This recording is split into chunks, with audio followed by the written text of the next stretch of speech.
Olá!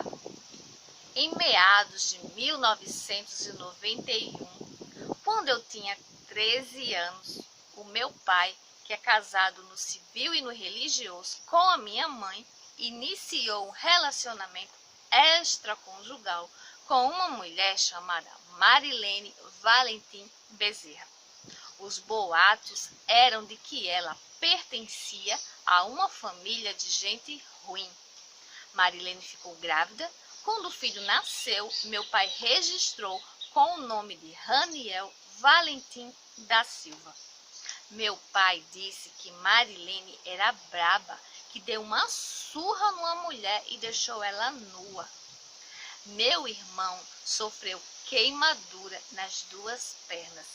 Meu outro irmão foi assaltado diversas vezes em viagens. Foi atropelado e sofreu fratura exposta em uma perna. Minha irmã tentou suicídio 2 vezes. Uma mulher me assaltou e um homem me agarrou tendo uma faca. A namorada da minha irmã surtou. Minha outra irmã surtou. Eu surtei. Arrombaram a casa da minha irmã e roubaram alguns de nossos pertences. 4 homens encapuzados e armados invadiram a casa dos meus pais, renderam minha família e roubaram alguns de nossos pertences. Meu irmão se tornou alcoólatra, bebia e dormia na rua e contraiu tuberculose.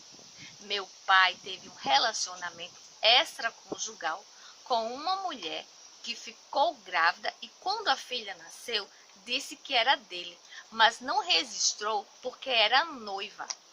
O concunhado de Raniel, que era usuário de drogas, foi morto. Meu pai teve um relacionamento extraconjugal com a irmã de Marilene, que depois passou a se relacionar com um estrangeiro. Meu irmão chegava em casa embriagado, brigava com meu pai, que chamava a polícia e expulsava ele de casa. Marilene foi para a Suíça, mas devolveram ela da Espanha. Meu pai estava na Caixa Econômica quando Marilene chegou com um cipó para dar uma surra numa mulher que estava com ele. E ele disse, se fosse amiga das minhas filhas. Ela respondeu, eu dava do mesmo jeito. Meu pai disse que as filhas de Marilene e a sobrinha Tainá têm filho com traficante. Meu irmão foi preso por violência doméstica. Meu pai financiou uma moto para Raniel, que pilotava sem habilitação e não pagou as prestações. Eu tive uma recaída no pânico. O marido da manicure de Marilene, que é envolvido com tráfico, acusou o meu sobrinho menor de idade de assédio. Meu pai disse que tinha sumido R$200 da conta dele e suspeitava de Raniel. Depois disse que tinha sumido R$2.000 da conta dele e suspeitava de Raniel. Assaltaram meu sobrinho e deixaram ele só de cueca. Raniel fez um rombo de R$7.000 no cartão do meu pai. Com 18 anos de trabalho na prefeitura de Parnamirim, onde passei por situações de perseguição, bullying, preconceito, discriminação, racismo, humilhação e ameaça, cheguei à conclusão de que estava sofrendo assédio moral e sexual. Então, pedi exoneração, verbas trabalhistas e indenização por danos morais, materiais e de imagem. E procurei a justiça para denunciar e ajuizar o processo. Fui exonerada em pleno tratamento psicológico e psiquiátrico por transtorno do pânico. Minha mãe foi diagnosticada com demência de Alzheimer. Raniel vendeu a casa do meu pai, que era a parte dele na herança. E minha mãe, com suspeita de Alzheimer, e meu pai com catarata e surdez, assinaram o documento da venda sem ler e sem ficar com cópia. Raniel comprou um carro, adesivou Palio da Maldade, roubaram o carro, encontraram sem o som. Os primos de Raniel da cadeia ameaçaram os ladrões e os ladrões ameaçaram Raniel de morte. meu ex-chefe, Haroldo Gomes da Silva, com quem eu tive uma relação sexual, sentado na cadeira giratória e acolchoada que eu comprei para ele, me disse: foda-se os seus direitos. O companheiro da minha irmã se envolveu em uma briga com uma mulher que o ameaçou de morte e ele já ia pegando uma faca para ir atrás dela. Fui ao teatro de Parnamirim, os seguranças fecharam os portões na minha cara e disseram que eu estava proibida de entrar. Um português que mora na Suíça e é casado com a filha da vizinha e amiga de Marilene bagunçou dentro da minha propriedade, desrespeitou e ofendeu minha família e cometeu crime de lesão corporal contra a minha pessoa.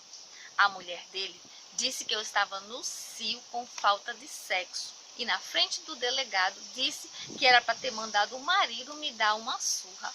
Uma vizinha disse à minha irmã que ouviu ele dizer que era para ter deixado as duas presas, referindo-se a minha irmã e eu, e só não deixou em consideração ao meu pai. Marilene e Raniel roubaram umas boias do meu pai. O companheiro da minha irmã se envolveu numa briga com um homem que o ameaçou de morte. Marilene mandou meu pai expulsar minha irmã e ele obedeceu. O pneu da caminhonete do meu pai saiu na pista e ele ia morrendo. Minha irmã e o companheiro viram Gilmar brechando na janela do meu quarto enquanto eu dormia. 3 pessoas disseram ao companheiro da minha irmã que Gilmar é perigoso, não é flor que se cheire, canta de galho em Campo de Santana e lá todo mundo tem medo dele. O português descumpriu o acordo de manter distância da minha pessoa e, junto com o cunhado, que também é português, pegaram uma serra elétrica, desmataram vegetação da Lagoa do Lodo, tocaram fogo no mato e a fumaça entrou dentro da minha casa. E a minha mãe, brasileira, 73 anos, diagnosticada com demência de Alzheimer, fazendo uso de memantina 10 mg e quetiapina 25 mg, respirou toda a fumaça.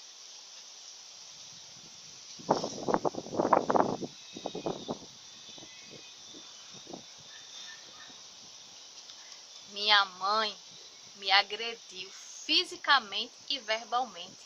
Meu pai me agrediu verbalmente, me chamou de ladrona, nojenta, safada, sem vergonha, cão, diabo.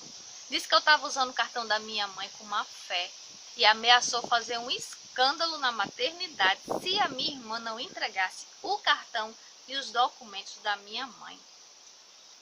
Marilene levou as formas de boia. Gilmar botou meu pai na justiça, ganhou a causa e meu pai assinou um acordo de pagar 10 parcelas de 400.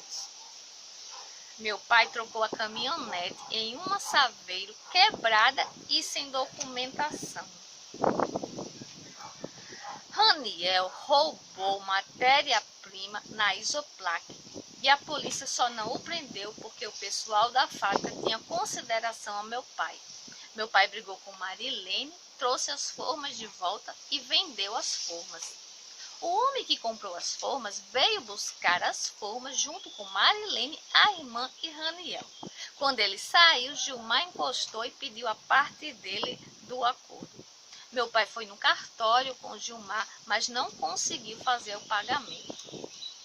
A família de Gilmar procurou meu pai pedindo o dinheiro, porque Gilmar foi preso por violência doméstica e precisavam pagar o advogado.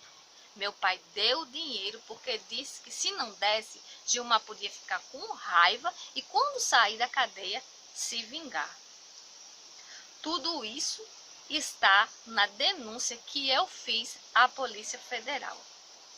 Se o português cruzar a fronteira do Brasil e jorrar uma gota do meu sangue, a responsabilidade vai recair todinha nas costas de Marilene e Michel Temer. Muito obrigada.